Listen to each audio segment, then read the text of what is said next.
out there, everybody. I'm sitting here on a quilt that I have sewn out of fabric, and I wanted to talk to you about paper quilting instead of fabric quilting. It's actually something I do a lot more of these days, and I incorporate it in just about every junk journal that I make. And there are lots of options, and it's a fun way to work with scraps and also pre-packaged or pre-cut papers. So for this video, I did receive this package of pre-cut papers, and I've used them for many of these projects, but I've also used some of my own papers because I wanted to show that you can do both. I agreed to accept these papers because years ago I purchased similar papers on my own specifically for paper quilting. Back then I didn't even have a cutter, so I couldn't cut a straight square, so I went looking for cut squares. So in these packages you can see you get either squares or rectangles in each little container, and the squares are 6 centimeters. So if you are American and you work in inches, that's not quite 2.5 inches, so you would have to keep that in mind. But there are lots of different variations, and so for these projects I used a few of these little packs. Plus they come with some stickers, and that's also the stickers that you see down here. So I wanted to show for paper quilting, there's sort of two things that work for me. One is using really basic shapes like squares and rectangles, just arranging them and calling it good. Then there's actually cutting them and doing more quilting and configuring them like you see here. So I want to talk about the easiest and what I started with. I'm actually a fabric quilter first before I became a paper crafter, and so you may or may not be familiar with some basic quilt patterns, but these are all super basic. There's a lot more fancy ones you could get into, or I could show you in an upcoming video in a flip through of my paper quilting book. But to give you an example here, I just took these papers from the pack, and they're just squares perfectly cut. So all I had to do was glue them down on an old book page. And for a journal like this, I have a flip through of this one. Instead of a collage cover, you could just put a cover like this, and that's probably what I'm going to do with this one. I think this will be nice for like a vintage paper kind of book, or even like a Happy Meal folio. This would be a really cute little cover. So that's something super basic you can do with squares, but you can also work with squares and not have it be so obvious like that. And so I want to show this example. I do this a lot too in my junk journals.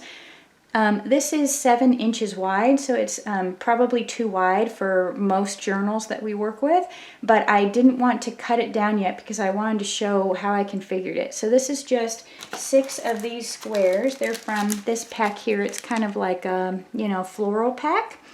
And the squares, I just put 6 of them together like this, and then I've just done one cut, so now they're separated. And where they were glued together, I've just sewn a little bit of vintage ribbon on this one. So I think this standalone is so cute as a little pocket in a journal. And just keep in mind you may have to shorten it, which is why I haven't cut it yet. But all I did was, sewed the ribbon on, but you certainly don't have to. And then for this, I'll do an up close of the stickers that you get in the pack. They're really printed nicely. So this I thought would be so cute as a little belly band. So from just, 6 basic squares put together, you can get something that looks really different. Now, these are my own papers. These are papers all that I've dyed. And what I do is just keep this roll of craft paper that I get at the thrift store. They have them all the time in white typically, but also brown. And this is just what I did in one sitting. So as I'm working with papers, instead of putting my scraps in my book, if I have the time, I'll just go ahead and glue them down. And then they're so cute, as a little page edge like that. Or you can cut a little square and use it as a little tuck, So instead of, this is how I store my some of my scraps. So this is where I keep my 1 inch, and then here's my 1.5 inch. So instead of filling this up, I can do it in one sitting, or when this starts to get full, I just sit down and glue them. You can of course sew, which I often will do later, but you can even store them, rolled up. These are only glued stick down, but once you have some, matte medium, they stay nice and firm. So you don't have to work with pre-packaged papers, but it's up to you if you want to do the cutting. similar to the squares, you can also work with rectangles. So this is just rectangles that I glued together as two, and then I just staggered them on the page. And I'm just showing you can put images in the blank space. You could even put quotes in here, or you can leave it as writing space. But you don't have to work with squares in order to do any kind of paper quilting. So this is an example of working with a rectangle, and so is this. I haven't decided on this yet, so these aren't glued down, but I'm working on a bird-themed journal, and these are the leftover scraps from these squares, which I'll talk about in a minute. I wasn't really sure what to do with this pack. This was really a make-it-work pack. They have, like, you know, they'll say, here, I'll show you. Like this one just had a small cursive A on it, so I wasn't sure what to do with that. And then one of them, here, you can see it, looks like that. So I'll probably just do collage with that.